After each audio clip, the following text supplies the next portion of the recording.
hukum logaritma. Jika X sama dengan A kuasa P, menggunakan konsep logaritma, so A ini adalah asas, so kita boleh tukar ini menjadi log, yaitu log X asas P asas A sama dengan P. Log X asas A sama dengan P. Ini, kalau Y sama dengan A kuasa Q, menukarkan yang indeks kepada logaritma, so log Y asas A sama dengan Q. So, ini adalah apa yang kita dapat. So, A ini kita anggap sebagai asas. So, 1. X darab Y. So, X darab Y, X itu ialah A kuasa P. Y itu ialah A kuasa Q. So, menggunakan hukum indeks, so XY ialah A, asas dia sama, maka kuasa dia kita tambahkan P tambah Q. Ini yang kita dapat. Sekarang kita menggunakan konsep logaritma lagi. So, kita tukarkan yang ini kepada bentuk log. So, A ini akan menjadi asas. So, maka log XY asas A sama dengan PP tambah Q. Yang A ini ialah asas. A ini ialah asas. So, log XY asas A sama dengan P tambah Q. Yang kuasa ini akan menjadi tajuk kepada log ini. So, kita tukar lagi. Apa itu P? P itu ialah log X asas A. So, P itu ialah log X asas A. Apa itu Q? Q ialah log Y asas A. Maka, kita akan mendapat hukum logaritma yang pertama, yaitu log X darab Y sama dengan log X tambah log Y. Semuanya asas A. Darab menjadi tambah. Yang kedua, menggunakan konsep yang sama.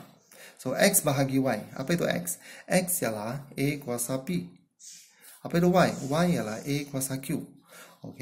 So X darab Y ialah A kuasa P tolak Q. So, ini kita menggunakan hukum indeks. Kalau bahagi kuasa dia, kita tolak P tolak Q. Maka, sekarang kita tukar yang ini kepada bentuk log.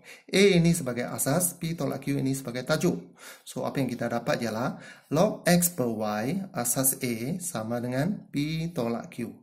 Apa itu P? P ialah log X asas A. Apa itu Q? Q ialah log Y asas A. Ini yang kita dapat. So, sekarang kita sudah dapat hukum logaritma yang kedua. Hukum logaritma yang ketiga. Kalau kita ada X kuasa N. X kuasa N, apa itu X? X itu ialah A kuasa P. So, X itu kita tukar menjadi A kuasa P. Dan kuasa dia kita tulis balik. So, kita kembangkan, apa yang kita dapat? X kuasa N, P dengan N kita darab. So, ini menjadi NP. Kita tukarkan yang bentuk ini kepada bentuk log. So, A ini sebagai asas. So, log X kuasa N asas A sama dengan NP. NP ini akan menjadi tajuk. Apa itu P? Sekarang kita ganti P. Apa itu P? P ialah log X asas A.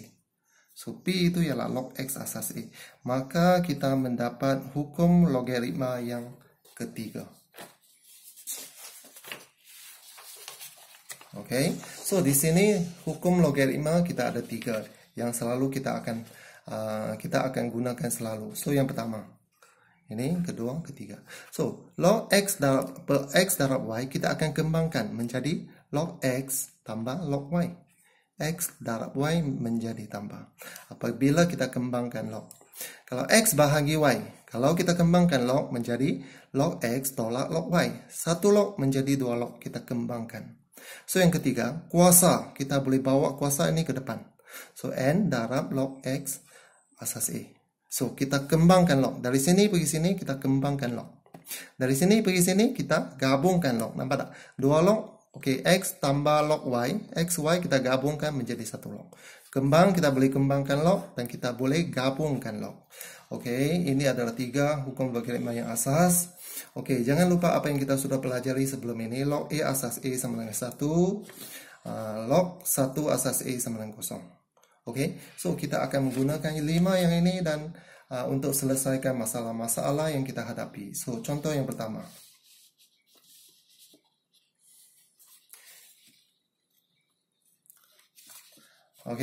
Diberi log 15 asas 5 ialah ini. Log 4 asas 5 ialah ini 0,8614. So kita mau cari nilai log 60 asas 5, log 12 asas 5 dan log 100 asas 5. Oke, di sini kita akan menggunakan teknik mengembangkan logaritma, yaitu yang pertama, oke, teknik mengembangkan logaritma. Oke, apa yang kita buat ialah macam ini. Log 60. Kita pecahkan 60 ini kepada gabungan nilai 15 atau 4 atau 5. So, apa yang kita boleh buat di sini ialah 60 kita pecahkan menjadi 15 darab 4. Kita menggunakan konsep logaritma yang pertama, hukum logaritma yang pertama. Oke, kita menggunakan hukum logaritma yang pertama. Kalau x darab y kita kembangkan menjadi 2 log, yaitu log x tambah log y. So, di sini log 15 tambah log 4. 1 log menjadi 2 log. Kita kembangkan logaritma. So, nilai ini sudah diberi. 1.6826 log 4 asas 5 sudah diberi 0.8614. Maka jawapan akhir dia ialah 2.54. Okey, senang. Okey, soalan B. Log 12 asas 5. So, kita cuba kembangkan, kita cuba pecahkan 12 ini menjadi 60 bahagi 5. Kita cari gabungan dia. Okey, so apa yang kita dapat ialah, sekarang kita menggunakan hukum logaritma yang kedua. Kalau bahagi, kita kembangkan log, dia akan menjadi tolak. Nampak tak? Log x per y sama dengan log x tolak log y. So, log 60 per 5 menjadi log 60 tolak log 5 asas 5. So, apa yang kita dapat di sini? Log 60 asas 5 kita sudah dapat 2.544. Log 5 asas 5 ini sama dengan 1. Ingat konsep yang kita belajar tadi? Log A asas A sama 1. Log 5 asas 5 sama dengan 1. Ini yang kita belajar sebelum ini. So, apa yang kita dapat? 1.544. Okey, soalan C. Log 100 asas 5. So, ini kita akan pecahkan 100 ini kepada gabungan 15, 4 atau 5. So, log 100 kita pecahkan menjadi 25 darab 4. So, ini kita menggunakan hukum logaritma yang pertama. Darab menjadi tambah, kita kembangkan log. Log 25 asas 5 tambah log 4 asas 5. 1 log menjadi 2 log. 25 itu ialah 5 kuasa 2. Okey, so apa yang kita tulis balik. So, apa yang kita boleh buat ialah mengikut hukum logaritma yang ketiga, kuasa kita boleh bawa ke depan. Nampak tak? N kita bawa ke depan. So, kita menggunakan hukum logaritma yang ketiga. Okey, yang dua kita bawa ke depan. Okey, log 5 asas 5 tambah log asas 5. Apa itu log 5 asas 5? Itu ialah 1. Ini kita tulis balik, nilai ini sudah diberi 0.8614 dan jawapan dia ialah 2.8614. Okey, so di sini kita menggunakan konsep mengembangkan logaritma menggunakan hukum-hukum logaritma. Okey, next cikgu akan menunjukkan teknik kita menggabungkan logaritma pula. Okey, kita menggabungkan logaritma. Okey, yang pertama. Ungkapkan yang berikut menjadi satu logaritma tunggal. Okey, satu logaritma tunggal maksudnya 2 log kita mesti gabungkan menjadi 1 log. 2 log jadi 1 log, 2 log jadi 1 log. Okey, soalan pertama. So, log x asas A tambah log y asas A sama dengan. Okey, apa yang kita akan buat ialah cikgu menggunakan hukum logaritma yang ketiga. Yang 3 ini kita boleh naikkan. Okey, kita boleh naikkan 3 ini menjadi kuasa. So, apa yang kita dapat? Log x asas A tambah y kuasa 3. Log y kuasa 3 asas A. Kemudian, cikgu menggunakan hukum logaritma yang pertama. Kalau 2 log, cikgu gabungkan menjadi 1 log. Apa berlaku? Yang ini akan darab dengan yang ini. So, x darab y kuasa 3. So, cikgu dapat log xy kuasa 3 asas A. Cikgu menggunakan hukum logaritma yang pertama. Tetapi cikgu gabungkan log.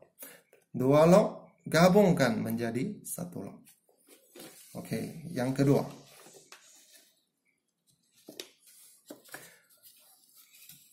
Okey, 2 ini kita boleh naikkan menjadi kuasa.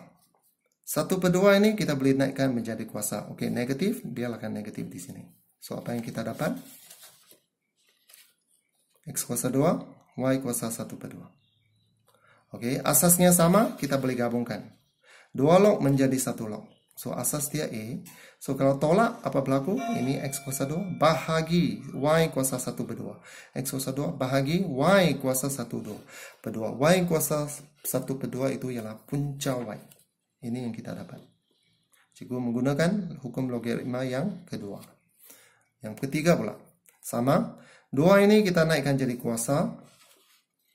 Kita dapat yang ini tulis balik. Oke, apa itu 1? 1 itu ialah log 3 asas 3. Yang kita belajar sebelum ini. So, sekarang semua sama asas. So, apa yang kita boleh buat? Kita menggunakan hukum logaritma yang pertama dan kedua. Kalau kita gabungkan log, oke, tambah akan menjadi darab. So, X square darab Y. X square darab Y. Tolak menjadi bahagi. Bahagi dengan 3. So, log asas 3. Oke, so itu adalah hukum logaritma. So, selamat mencuba.